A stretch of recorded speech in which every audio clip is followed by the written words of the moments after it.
Hola, ¿qué tal, chicos? Me da gusto volverlos a saludar, aunque sea por este medio. Bueno, vamos a continuar con nuestro curso, con los temas del curso, de su preparación para el examen de Comipems. El día de hoy los temas que vamos a tratar van a ser materia, densidad, presión y principio de Pascal, ¿sale? Si recordamos las sesiones anteriores, bueno, la última que tuvimos, vimos lo relacionado a la parte de energía. Bien, ahora pasamos digamos, a otro bloque, a otra parte del temario, y lo que vamos a empezar es con materia, ¿sale?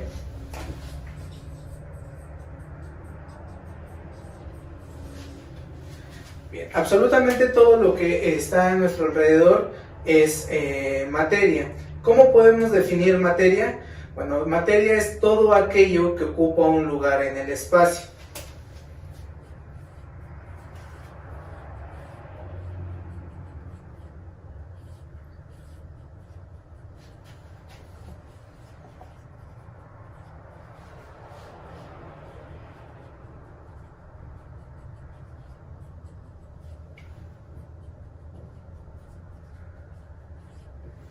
Entonces, materia es todo aquello que ocupa un lugar en el espacio, desde la partícula más pequeña hasta la partícula o hasta el objeto más grande que ocupe un lugar en el espacio es considerado como materia, ¿sale?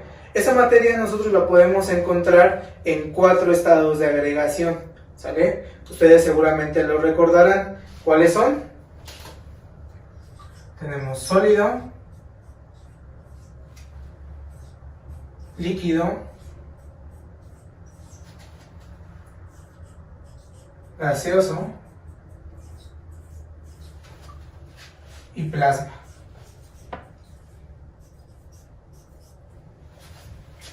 Bien, ahora, ¿qué características tienen? De manera general, estos 4 estados de agregación tienen algunas características o características similares todos.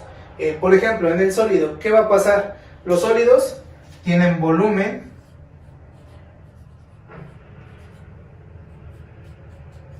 y forma definida. Es decir, que nosotros ya vamos a tener, o los sólidos ya tienen justo una forma y un volumen definido, ¿sale? Se establece desde el momento en el que los construimos o los fabricamos, ¿sale? ¿Qué otra característica tienen los sólidos? Por ejemplo, si nosotros los vemos al microscopio, podremos encontrar o podremos ver cómo se encuentran sus moléculas.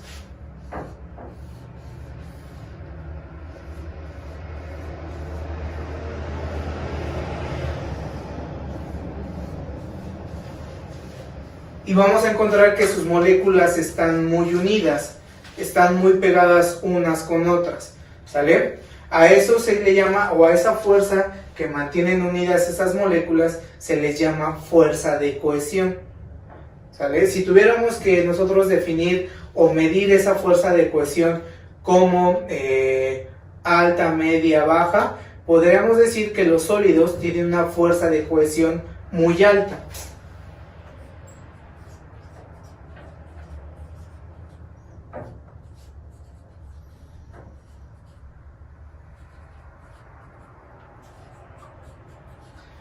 Y eso es lo que les da a los sólidos cierta rigidez en comparación de los demás, ¿sale?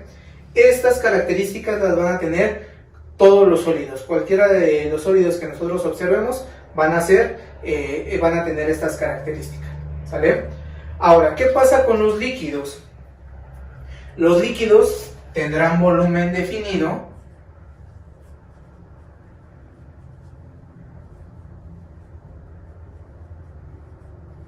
normalmente para que yo pueda tener un líquido, lo debo de tener en un recipiente. Entonces, de acuerdo a la capacidad que tenga ese recipiente, va a ser el volumen de ese líquido que yo tengo.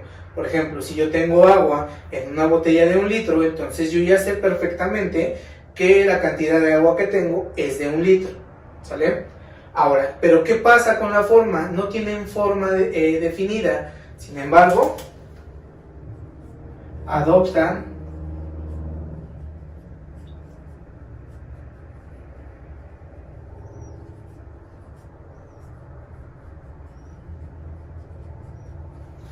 adoptan la forma del recipiente que los contiene. ¿Qué quiere decir eso? Que por ejemplo, si yo tengo un líquido y lo tengo en un recipiente que tiene una forma circular, el líquido va a adoptar esa forma circular. Ahora, si ese mismo líquido yo lo paso a un recipiente que tiene ahora una forma cúbica, de un cubo, ahora ese líquido va a adoptar esa forma del cubo, ¿sale? Igual si tiene una forma de estrella, de cualquier otra forma, el líquido va a adoptar la forma de ese recipiente que lo contiene, ¿sale? ¿Y qué pasaría entonces con sus moléculas? Si nosotros igual checamos esas moléculas en el microscopio, vamos a notar que esas moléculas, en comparación con las del sólido, se encuentran más separadas, ¿sale? Entonces, igual su fuerza de cohesión, ¿cómo sería? Sería una fuerza de cohesión media.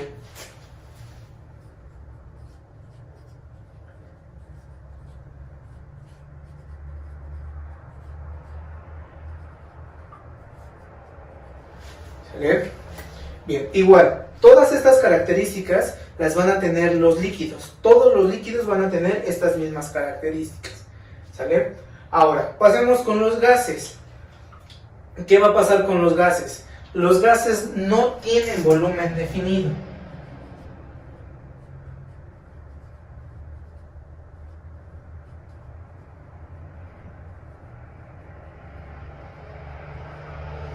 ¿Qué quiere decir esto? Que los gases se expanden hasta ocupar la totalidad del lugar donde se encuentran. Por ejemplo, si alguien se echa desodorante en aerosol en una habitación, obviamente primero el aroma de ese desodorante va a estar alrededor de donde nos echamos desodorante, pero después de un tiempo ese aroma va a abarcar toda la totalidad del lugar donde nos encontramos, de la habitación, del cuarto donde nos encontremos. Esa es una propiedad de los gases, se expanden hasta ocupar todo el recipiente que los contiene, ¿sale? Por lo tanto, tampoco tienen forma definida.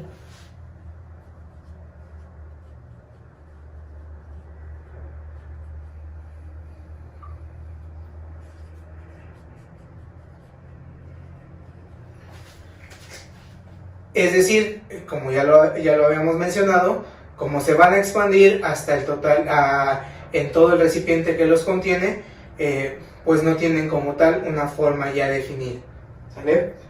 Y sus moléculas, ¿cómo se verían si nosotros las vemos al microscopio? Pues muchísimo más dispersas, más separadas. Entonces su fuerza de cohesión sería débil o baja.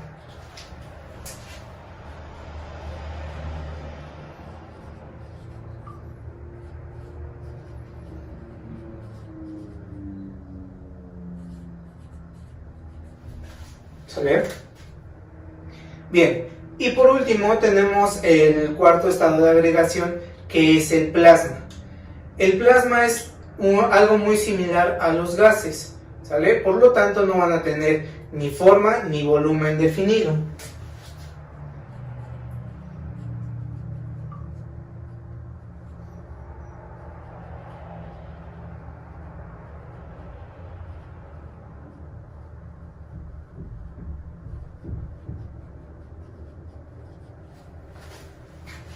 Ahora, ¿qué característica tienen estos plasmas?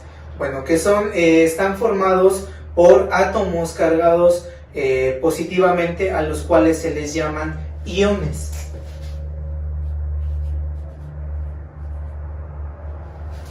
Y eso les da la característica de ser muy buenos conductores eléctricos. Por ejemplo, si un plasma se encuentra bajo la influencia de un campo electromagnético, es capaz de producir rayos. Rayos, por ejemplo, como los rayos que pasan cuando está lloviendo, ¿sale? Un rayo podría entonces ser un ejemplo de un plasma. ¿Dónde más podríamos encontrar el plasma? naturalmente lo podemos encontrar en las auroras boreales. Son estos efectos como de colores que se presentan solamente en la parte de los polos, tanto en el polo norte como en el polo sur, que se ve como el cielo de colores. Esas auroras boreales serían un ejemplo de plasma. En las estrellas, por ejemplo, también podríamos encontrar plasma, y el más representativo de todos sería en el Sol. ¿Sale? Bien, entonces estos son los 4 estados de agregación de la materia. Ahora, cada una de la materia tiene propiedades, y esas propiedades dependen si va a ser un sólido, un líquido, un gas o un plasma. Pero nosotros las podemos dividir en 2 tipos. Unas que se llaman propiedades específicas y unas que se llaman propiedades generales. ¿Sale? Entonces ahorita vamos a ver en qué consisten las propiedades generales de la materia. ¿Sale? Bien, chicos, ahora vamos a ver en qué consisten las propiedades generales de la materia.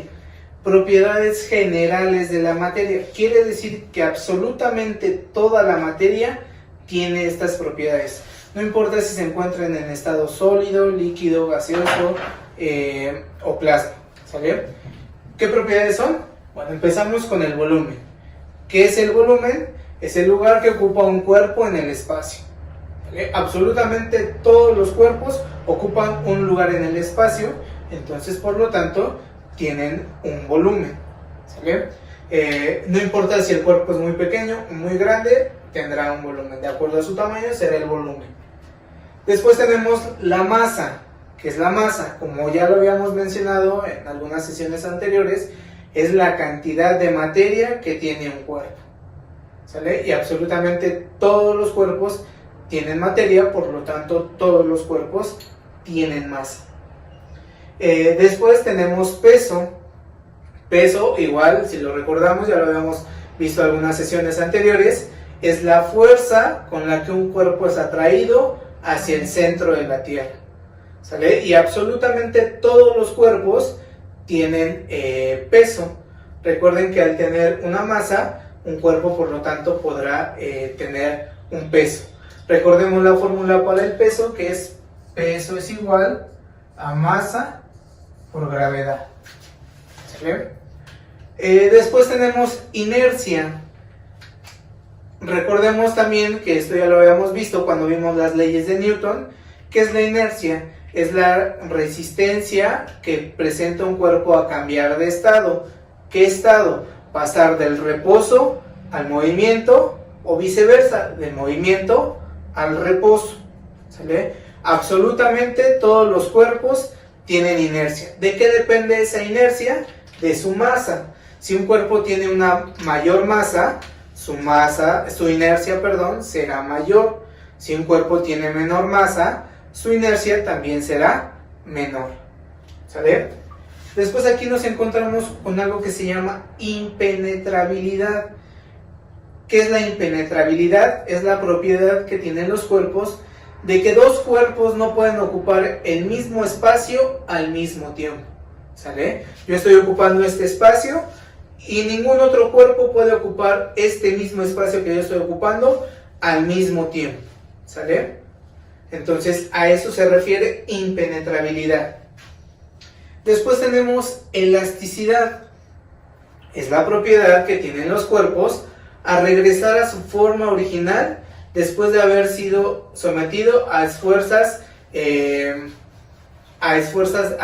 de compresión. Por ejemplo, yo tengo este muñeco, es como de plástico. Si yo lo presiono, aquí le estoy ejerciendo una fuerza. Gracias a su elasticidad, en el momento que yo deje de presionarlo, regresará a su forma original. ¿Sale? A eso se refiere la elasticidad. ¿Sale?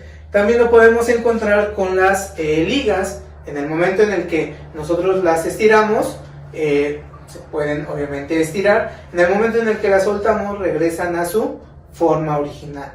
¿Sale?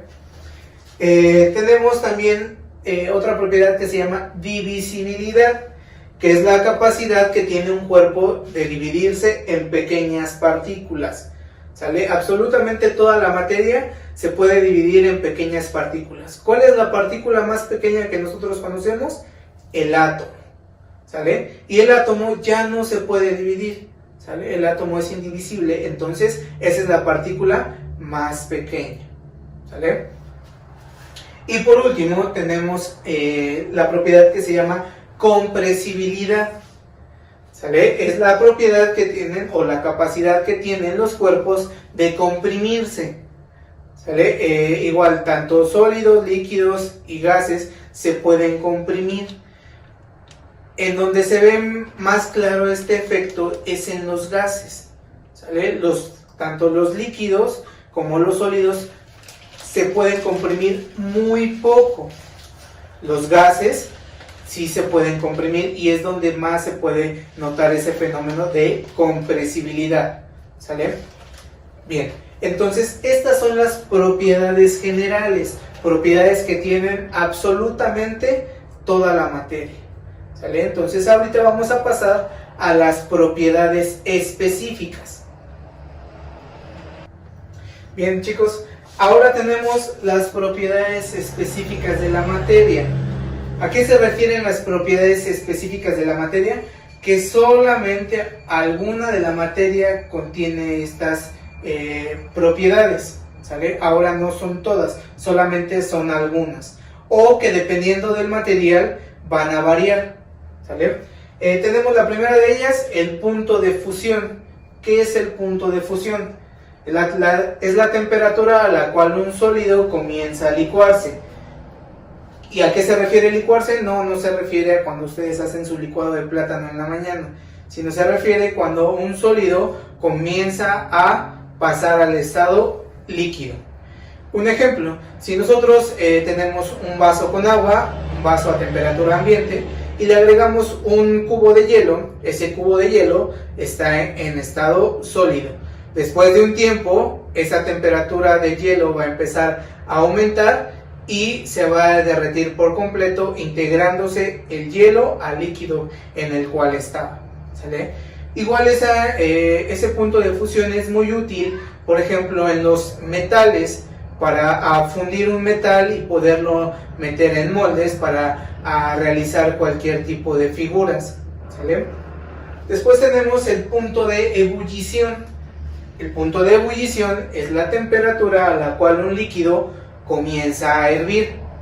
Por ejemplo, en el agua, la temperatura a la cual un líquido el agua comienza a hervir es de 100 grados centígrados. Bien, después tenemos la solidificación. Bueno, consiste en el cambio de estado de líquido a sólido. Es cuando hay un cambio de un estado líquido a un sólido.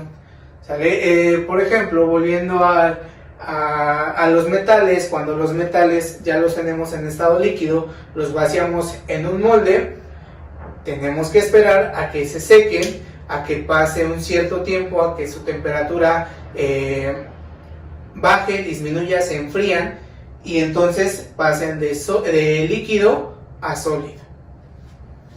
Después tenemos otra propiedad que se llama maleabilidad. ¿En qué consiste esa propiedad de la maleabilidad? Es la propiedad por la que los cuerpos se pueden hacer láminas. Un ejemplo de ellos sería el oro. El oro es un metal muy maleable y el cual lo podemos hacer capas para, por ejemplo, forrar algún elemento y que se pueda forrar de oro. ¿Sale? Después tenemos la ductilidad, que es la propiedad de algunos cuerpos que se pueden hacer hilos o alambres. Igual, un ejemplo de ellos podría ser el oro. El oro también tiene esa propiedad que es un material muy dúctil, el cual se puede hacer hilos para que hace muchos años, la mayoría de las vestimentas de los padres, de los sacerdotes, inclusive ahora en el Vaticano, mucha de la vestimenta de los sacerdotes tiene bordados de oro. Entonces, para hacer ese bordado, el oro se debe de hacer como si fuera un hilo común y corriente y poder bordar los trajes de los padres. Entonces, el oro es un ejemplo de un material muy dúctil, ¿sale? Y por último tenemos la densidad, que la densidad, de acuerdo a lo que habíamos visto, es nuestro siguiente tema. Entonces ahorita vamos a ver en qué consiste la densidad. Bien, ¿alguna vez han mezclado agua y aceite? Si ustedes observan, en la parte de abajo se encuentra claramente el agua y en la parte de arriba se encuentra el aceite. Inclusive aunque nosotros lo mezcláramos, después de un tiempo se va a notar perfectamente dónde está el agua y dónde está el aceite. ¿Por qué fenómeno sucede esto? Gracias a la densidad, ¿sale? La densidad es una propiedad también específica de la materia y bueno, se refiere a la cantidad de masa por unidad de volumen que posee un cuerpo. Bueno, ahora, ¿a qué se refiere esto? Como en el ejemplo que vimos, el agua se va al fondo del aceite o al fondo del vaso y queda debajo del aceite porque es más densa. Podríamos ponerlo en otras palabras, es más pesada que el aceite. El aceite se queda en la superficie o arriba del agua porque es menos denso o menos pesado que el agua, ¿sale? Esa densidad también se puede ver tanto en la parte de los líquidos, en la parte de los sólidos. En la parte de los sólidos, por ejemplo, lo podemos observar en que gracias a la densidad es que algunos cuerpos pueden flotar en el agua, ¿sale? Esas tablas que utilizan para cuando apenas estamos empezando a aprender a nadar, que las aventamos a la alberca y quedan en la superficie, que están flotando, es gracias a la densidad. Ese material del cual está hecha esa tabla es menos denso que el agua, por eso se mantiene flotando. O también lo podemos ver en los gases. Por ejemplo, todos han visto un globo aerostático. Esos globos aerostáticos funcionan gracias al aire caliente que tienen en la parte de adentro del globo. Lo único que tienen adentro del globo es aire caliente y se elevan porque el aire caliente es menos denso que el aire que está alrededor del globo, que el aire de la atmósfera. Por eso es que se pueden elevar los globos aerostáticos. Entonces la densidad está presente ya sea en los sólidos, líquidos o gases, ¿sale? Y quedamos que iba a ser la cantidad de masa por unidad de volumen que posee un cuerpo. Ahora, esa densidad nosotros la podemos calcular. ¿Cómo la vamos a calcular? Bueno, primero, la densidad la vamos a representar con la letra griega ρ. Va a ser igual a la masa sobre el volumen, ¿sale? Donde ρ es densidad, m es la masa y v es el volumen, ¿sale? El volumen lo vamos a utilizar, las unidades que vamos a utilizar para el volumen serán los metros cúbicos. Las unidades que vamos a utilizar para la masa son kilogramos. Por lo tanto, las unidades de la densidad serán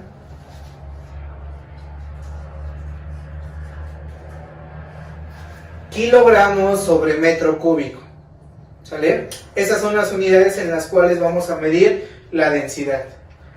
Bien, entonces ahorita vamos a hacer un ejemplo de cómo podemos aplicar esta fórmula para poder calcular la densidad de una sustancia cualquiera. Bien, aquí tenemos un ejemplo. Dice, un cuerpo de 890 kilogramos ocupa un volumen de 0.5 metros cúbicos. ¿Cuál es su densidad? Como siempre se los he mencionado, para resolver un problema lo ideal es Primero sus datos. Bien, los datos que tenemos es la masa de 890 kilogramos. Siguiente dato es el volumen de 0.5 metros cúbicos. Y finalmente nos pide calcular la densidad. ¿Sale? Para lo siguiente, bueno, ¿qué fórmula vamos a utilizar? La fórmula de la densidad. Densidad es igual a masa sobre volumen.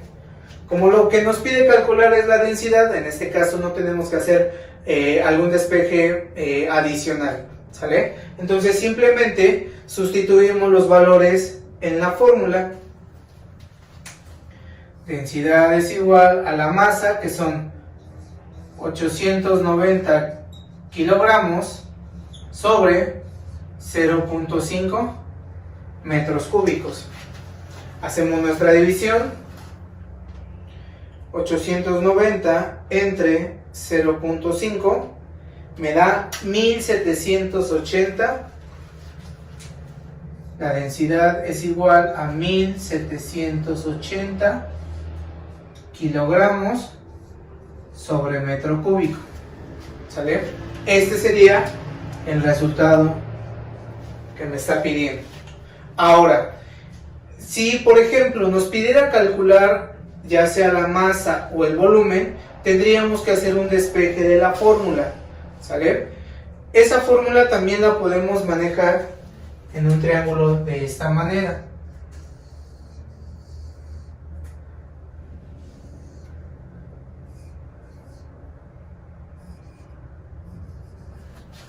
En un triángulo de esta manera. En la esquina superior, en la parte de aquí arriba estaría la masa. En una de las esquinas de abajo estaría la densidad y en la otra esquina estaría el volumen. ¿Cómo vamos a utilizar este triángulo? Simplemente vamos a tapar la letra que nos pidan encontrar. Ejemplo, si nos piden encontrar la densidad, tapamos densidad y ¿qué es lo que nos queda? Masa entre volumen. ¿Sale? Y esa es la fórmula que teníamos aquí. Ahora, ¿qué pasa si nos pide calcular la masa? Tapamos la masa y ¿qué nos queda? Densidad por volumen. Esa sería la forma en que encontraríamos la masa. Y por último, si nos pide encontrar el volumen, tapamos el volumen y entonces nos quedaría masa sobre densidad. ¿Sale? Ese es en el caso de que nos pidieran encontrar alguna de las otras dos variables. Bien chicos, entonces hasta aquí terminamos la parte de densidad. Lo que nos sigue, de acuerdo a nuestros demás temas, sería presión. Bien, ahora vamos a ver lo que corresponde a la parte de presión. Igual, presión es una palabra que muchas veces utilizamos para referirnos a que tenemos muchas cosas por hacer, muchas actividades por hacer. Bien, ahora vamos a ver qué es lo que se refiere presión en la parte de física. Presión no es otra cosa más que una fuerza ejercida sobre una superficie. Por ejemplo, si yo tengo sobre mi palma, tengo el marcador y yo ejerzo una fuerza sobre la superficie que es mi palma, notaré en este momento estaré ejerciendo una presión. Como resultado de esa presión voy a tener la marca ahora sí del marcador, ¿sale? Esa entonces sería la presión. Un ejemplo también, bueno, ¿cómo podemos determinar esa presión? La presión, bueno, la vamos a representar con la letra P mayúscula. Dice que es una fuerza ejercida sobre una superficie. Esa superficie no es otra cosa más que un área, ¿sale? Donde P entonces es la presión, F es la fuerza que yo aplico y A es el área sobre la cual estoy aplicando esa fuerza. Ahora, ¿qué unidades voy a utilizar? Bueno, para el área voy a utilizar los metros cuadrados. Para la fuerza, exactamente los newtons. Bien, y entonces para la presión, ¿qué unidades serán? Si tengo fuerza entre área, me quedaría newton sobre metro cuadrado. Pero eso me origina una unidad nueva llamada pascal.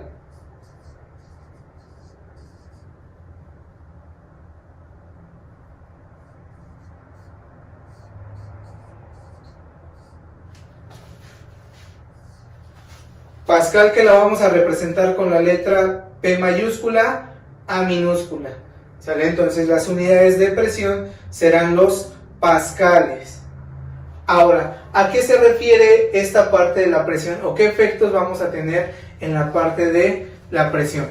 Por ejemplo, si ustedes alguna vez han caminado sobre una alfombra, notarán que al ir caminando se perciben las huellas de sus pisadas.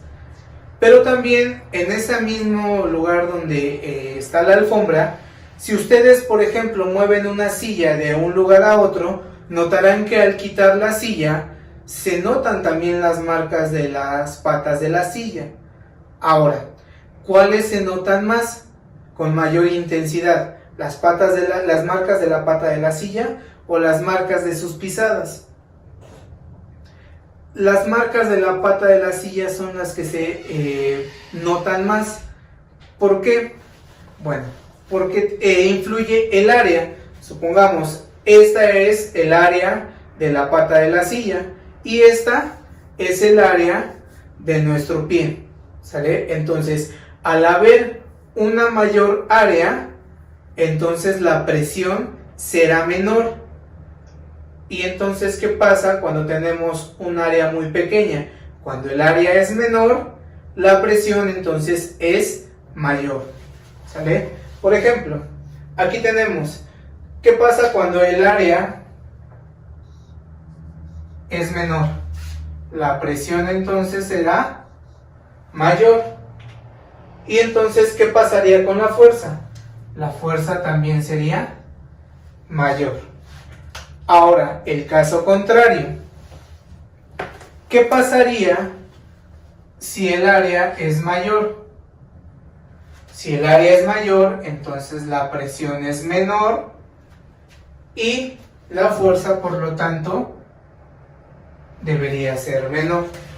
¿Sale? Ahora, vamos a ver otro ejemplo.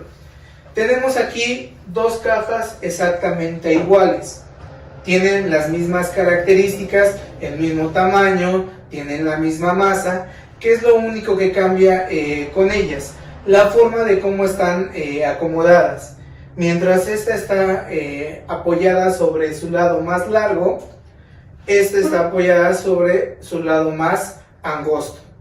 Entonces, ¿qué es lo que cambia en cada una de ellas? Lo que cambia en cada una de ellas es el área. Esta caja está apoyada sobre un área mayor. Entonces podemos definir que a mayor área, menor presión.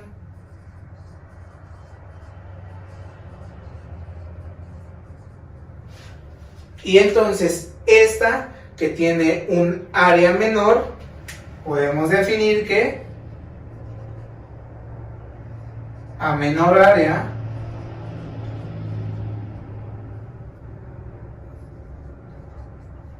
mayor presión. ¿Sale? Bien, entonces ahorita vamos a resolver un ejemplo de cómo podríamos aplicar esta fórmula para nosotros poder calcular la presión sobre la cual se encuentra un objeto. ¿Sale? Entonces vamos a pasar a ese ejemplo. Bien, ahora tenemos un ejemplo de un problema de presión. Dice, ¿cuál es la presión ejercida por una fuerza de 240 newtons que actúa sobre una superficie de 0.080 metros cuadrados? ¿Sale? Ya les he mencionado primero sus datos. Los datos que tenemos es una fuerza de 240 newtons y una superficie, que esa superficie quedamos que era el área, de 0.080 metros cuadrados. Lo que nos pide calcular es la presión. ¿Sale? Bien, ahora, la fórmula de presión para calcular la presión es: presión es igual a fuerza sobre área. En esta ocasión, en este ejemplo, como nos pide calcular la presión, no tenemos que realizar ningún despeje. Simplemente vamos a sustituir los valores en la fórmula. ¿Sale? Tenemos entonces que presión es igual a la fuerza, que son 240 newtons, sobre el área, que son 0.080 metros cuadrados. Hacemos nuestra división: 240 entre 0.080 y el resultado nos da 3000 pascales. La presión es igual a 3000 pascales. Bien, ahora en este ejemplo solamente nos pidió calcular la presión, no tuvimos que hacer ningún despeje, ¿sale? Si nos pidiera calcular la fuerza o el área, entonces deberíamos hacer un despeje. Tendríamos que despejar ya sea la fuerza o el área para encontrar lo que nos pida. Ahora, esta fórmula también la podemos utilizar en un triángulo, como lo hemos visto anteriormente. En la parte de arriba vamos a tener nuestra fuerza y en la parte de abajo vamos a tener en una esquina la presión y en la otra el área. Igual, ¿cómo vamos a manejar este triángulo? Igual, si me piden, simplemente tapamos lo que nos piden calcular. Si me piden calcular la presión, tapo presión y ¿qué me queda? Fuerza sobre área. Si me piden calcular la fuerza, tapo la fuerza y ¿qué me queda? Presión por área. Y si me pide calcular el área, tapo entonces el área y ¿qué me queda? Fuerza sobre presión. Esas serían las variantes para poder calcular la fuerza o el área. ¿Sale? Bien, ahora, hay otro tipo de presión que nosotros también vamos a ver. Esa se llama presión hidrostática. Entonces vamos a ver en qué consiste la presión hidrostática. Bien, ahora seguimos en la parte de presión, pero ahora vamos a ver otro tipo de presión, llamada presión hidrostática. ¿Qué es la presión hidrostática? La presión hidrostática es la fuerza que ejerce un líquido o un gas sobre el fondo y las paredes del recipiente que lo contiene. ¿A qué se refiere esto? Por ejemplo, aquí tenemos un recipiente lleno de agua, un cubo lleno de agua, y estas flechas de color morado me están representando esa fuerza que está ejerciendo el líquido sobre las paredes y el fondo del recipiente. ¿Sale? ¿Dónde podemos, para qué es importante esta parte de la presión hidrostática? Por ejemplo, para calcular cómo vamos a realizar una presa. Una presa me sirve para almacenar agua. ¿Qué es lo que pasa cuando llueve mucho? Obviamente lo primero que va a suceder es que la presa se llene de agua. Si sigue lloviendo, entonces esa presa comenzará a desbordarse, a caerse el agua. Pero si sigue lloviendo, esa fuerza que está ejerciendo el agua sobre las paredes de la presa va a ser tal que las paredes de la presa no la van a soportar y van a terminar por reventarse, y entonces es cuando el agua de la presa sale, se desborda por completo. ¿Sale? Para eso es importante la presión hidrostática, para por ejemplo la construcción de presas o de recipientes, saber qué tanto fuerza va a soportar ese recipiente. ¿Sale? Ahora, tenemos otro ejemplo. Aquí tenemos 3 vasos, son exactamente los 3 mismos vasos. En los 3 tienen la misma cantidad de líquido, pero encontramos algo en ellos. Tiene un objeto en cada uno de los vasos. En el primero notamos que ese objeto está flotando, se encuentra sobre la superficie. En el segundo encontramos que el objeto se encuentra ya sumergido en el líquido, y en el último vaso el objeto se encuentra hasta el fondo de ese recipiente. Ahora, ¿qué va a pasar con esa fuerza? ¿Qué va a pasar con ese objeto? Pues también va a estar recibiendo una presión por parte del líquido, ¿sale? También va a estar recibiendo una fuerza. En el primero solamente va a estar recibiendo una fuerza por parte del líquido que está en contacto con él, ¿sale? En el segundo, ¿qué va a suceder?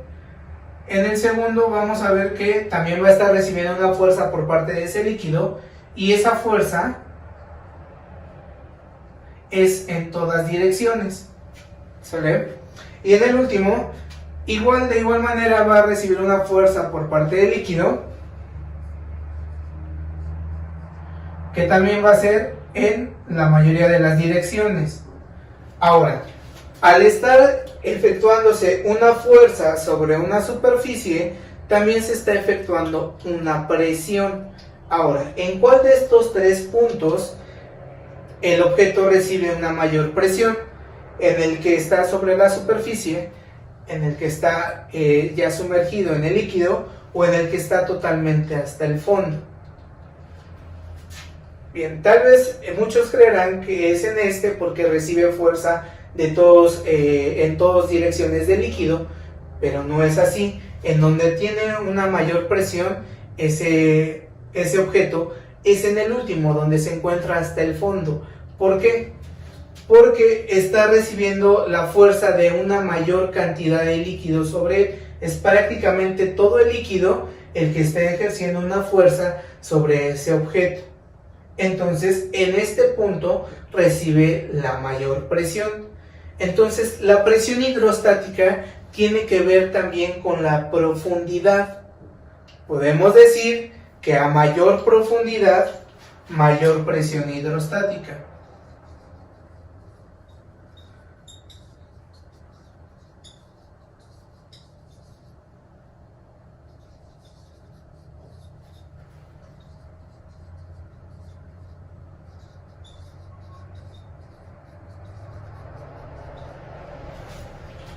Un ejemplo de una aplicación también de la presión hidrostática sería en la fabricación de los submarinos.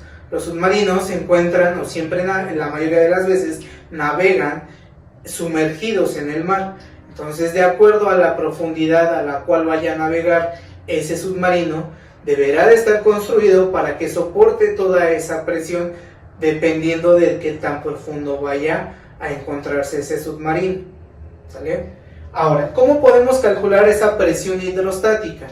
Bueno, la presión hidrostática la vamos a representar con la letra pH, es igual a la densidad por la gravedad por la altura. Entonces nosotros tenemos que pH es la presión hidrostática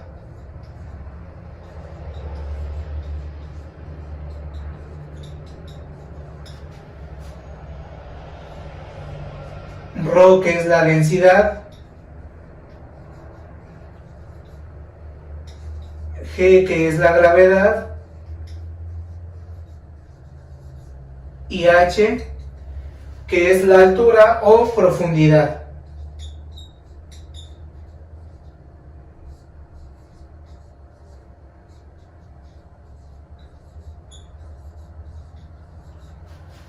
Ahora, ¿qué unidades vamos a utilizar para cada una de ellas? Bueno, para la H, la altura o la profundidad, serán los metros. Bien, para la gravedad, quedamos que valía 9.81 metros sobre segundo al cuadrado.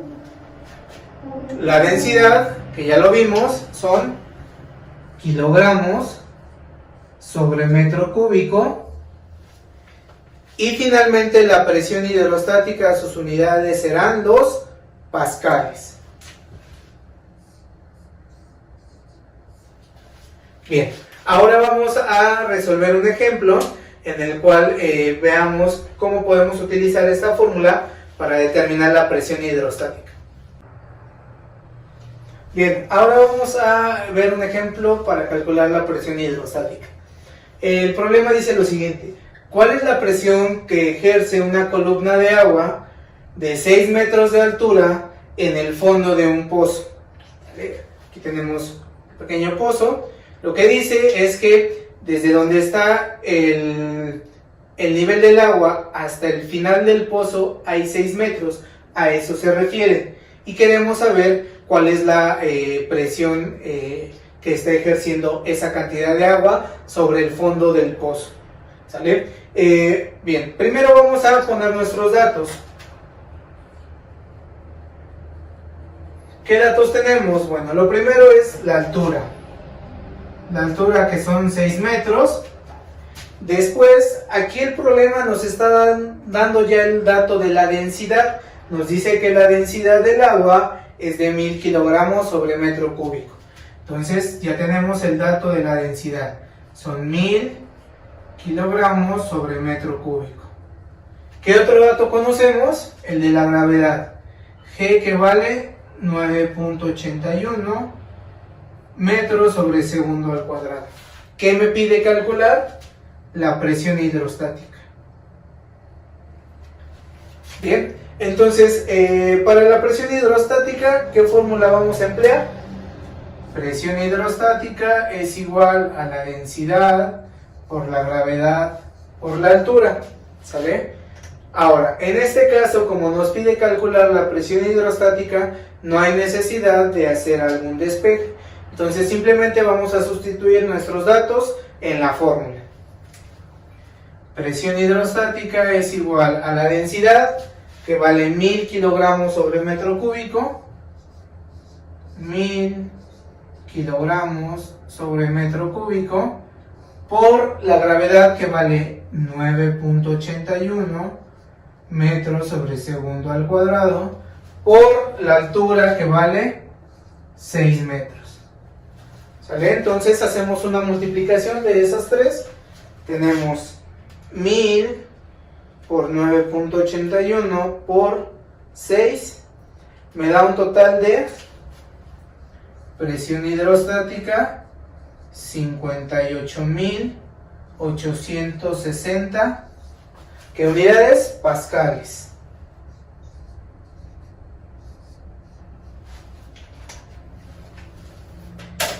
Bien, entonces esta sería la presión que está ejerciendo esa cantidad de agua en el fondo del pozo.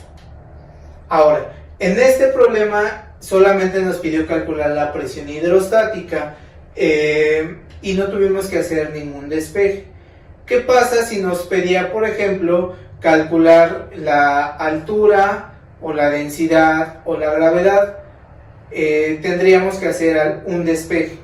¿Cómo se hace este despeje? Bueno, se los pongo aquí de manera rápida. Por ejemplo, tenemos presión hidrostática es igual a densidad por gravedad por altura. Supongamos que lo que nos pide calcular es la altura. Entonces tenemos que despejar a la altura. Entonces, ¿qué tenemos que para que la altura nos quede sola? Tenemos que quitarle la densidad y la gravedad. La densidad y la gravedad, ¿qué operación están haciendo con la altura? Están multiplicando. Entonces pasarán dividiendo. ¿A quién van a dividir? A la presión hidrostática. Entonces la fórmula me quedaría: altura es igual a presión hidrostática sobre densidad por gravedad. ¿Sale? Así se despejaría esta fórmula si nos pidieran calcular la altura. Ahora, ¿qué pasaría si me pidiera calcular la densidad? Va a suceder algo muy similar. Si me pide calcular la densidad, igual, ¿qué tendría que quitarle?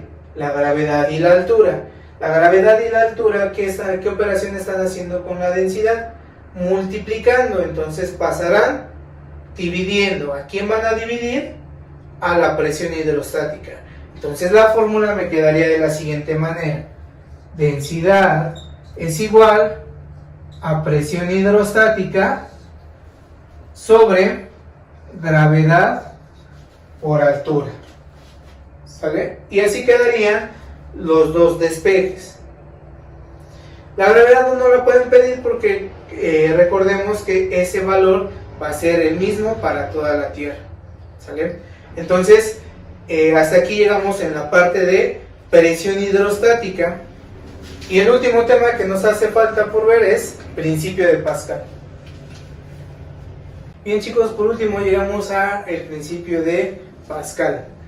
¿En qué consiste el principio de Pascal? Bueno, el principio de Pascal dice que la presión ejercida sobre un líquido encerrado en un recipiente se transmite con la misma intensidad sobre todos los puntos del líquido y las paredes del recipiente. ¿Qué quiere decir? Que en un líquido que tenemos encerrado, si nosotros ejercemos una presión, esa presión se va a transmitir igual en todos los puntos del líquido y también en las paredes del recipiente, con la misma intensidad. ¿Dónde podemos ver un ejemplo de ello? En la regadera. Si ustedes observan, en el momento en el que nosotros le abrimos a la llave, en todos los orificios de la regadera comienza a salir agua con la misma intensidad, con la misma presión. Bueno, ese líquido que viene encerrado en un recipiente, ¿cuál es ese recipiente? La tubería. En el momento en el que sale por los orificios de la regadera, va a salir con la misma intensidad, con la misma presión en todos los puntos. No hay un lugar donde salga más o menos, sino en todos los orificios de la regadera va a salir la misma cantidad de agua. El agua va a salir con la misma presión. ¿Sí? A eso se refiere el principio de Pascal. Ahora, una de las aplicaciones del principio de Pascal es la prensa hidráulica. Bien, ¿en qué consiste la prensa hidráulica? Es más o menos algo similar. Tenemos dos secciones. Si alcanzan a percibir, una sección es más angosta, más delgada en comparación con la otra. ¿Sale? Y dentro de ellos es un recipiente cerrado y dentro de ellos hay un líquido. En este caso podríamos decir que es agua. Ahora, ¿en qué consiste? Si también ustedes observan, de un lado notarán que está una niña y del otro lado tenemos un auto. Ahora, si la niña se coloca sobre esta parte, estará ejerciendo una fuerza sobre una superficie. ¿Cuál es esa superficie? Este lugar en el cual está parada. Entonces, si ejerce una fuerza sobre una superficie, por lo tanto estará ejerciendo una presión. Ahora, esa presión que está ejerciendo esta niña será transmitida igual en todos los puntos del líquido y las paredes del recipiente. Es lo que dice el principio de Pascal. Entonces esa presión recorre todo el líquido y al llegar hasta este otro extremo, ¿qué es lo que vamos a poder observar? Que el auto se va a empezar a levantar. Entonces también se va a levantar gracias a una ¿qué? A una fuerza ejercida ¿dónde? Sobre una superficie. Sobre la superficie es donde está colocado ese auto. Entonces, si yo tengo una fuerza sobre una superficie, también se estará ejerciendo una presión. Ahora, ¿cuál es la utilidad de esta prensa hidráulica? Que bien, si nosotros llegamos y queremos levantar el auto así con nuestras propias manos, nunca lo vamos a poder lograr. ¿Qué es lo que sucede o qué es lo que nos ayuda con esta prensa hidráulica? Que nosotros podemos aplicar una fuerza muy pequeña y como resultado vamos a poder obtener una fuerza muchísimo más grande. En este caso, la fuerza que ejerce la niña es una fuerza pequeña y como resultado va a obtener una fuerza muchísimo más grande, que como resultado va a dar que se pueda levantar el carro. ¿Sale? Ahora, dice el principio de Pascal que esa presión que está ejerciendo la niña sobre todas las partes sobre ese líquido encerrado se va a transmitir de igual manera en todos los puntos del líquido y las paredes del recipiente. Entonces tendríamos que la presión 1 va a ser la del lado más angosto, la del lado más chico, va a ser igual a la presión 2. La presión 2 va a ser la del lado más grande. Ahora, ¿cómo calculamos la presión? Pues fuerza sobre área. Entonces, estas presiones yo las puedo sustituir con fuerza sobre área. Tengo entonces fuerza 1 sobre área 1 será igual a fuerza 2 sobre área 2. ¿Sale? Y esta fórmula es la fórmula que me va a permitir calcular lo de una prensa hidráulica. Vamos a ver cómo, en un ejemplo, vamos a ver cómo se utiliza esta fórmula para un problema de prensa hidráulica. Bien, aquí tenemos un problema de prensa hidráulica. Dice, el émbolo menor de una prensa hidráulica tiene un área de 0.004 metros cuadrados y se le aplica una fuerza de 320 newtons. ¿Cuál es la fuerza que se obtiene en el émbolo mayor si su área es de 0.05 metros cuadrados? ¿Sale? Bien, entonces lo primero vamos a colocar nuestros datos. Si ustedes observan en la fórmula teníamos F1 sobre A1 es igual a F2 entre A2. Lo que vamos a considerar como 1 va a ser todo lo del émbolo menor y lo de 2 todo lo del émbolo mayor. Entonces, ¿qué datos tenemos? Lo primero que nos encontramos es un área de 0.004 metros cuadrados, que eso corresponde a el émbolo menor. Entonces sería A1 es igual a 0.004 metros cuadrados. Después, y se le aplica una fuerza de 320 newtons. Esa es F1. F1 son 320 newtons.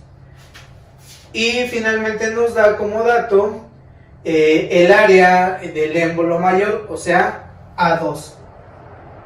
A2 es igual a 0.05 metros cuadrados.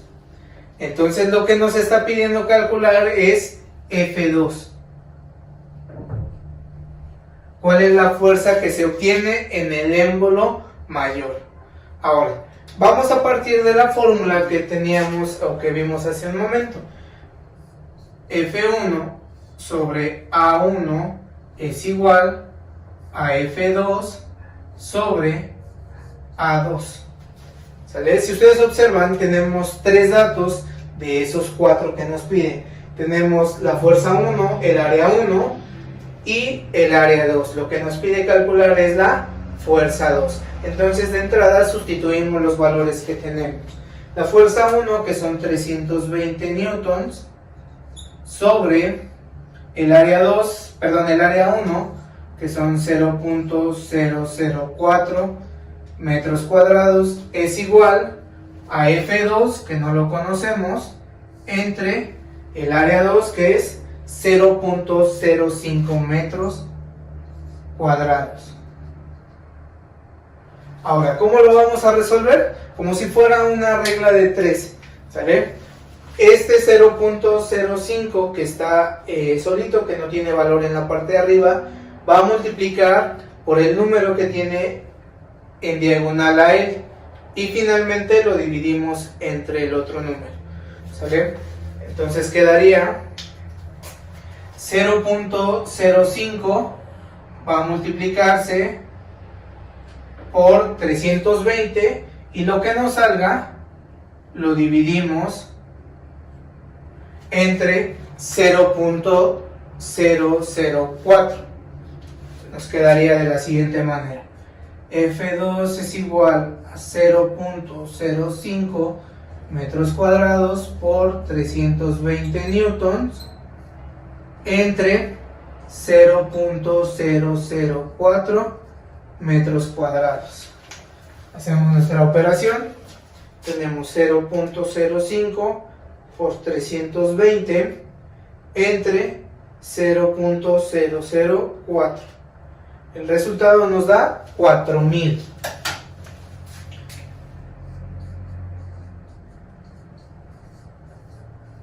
La fuerza 2 van a ser 4000, ¿qué unidades?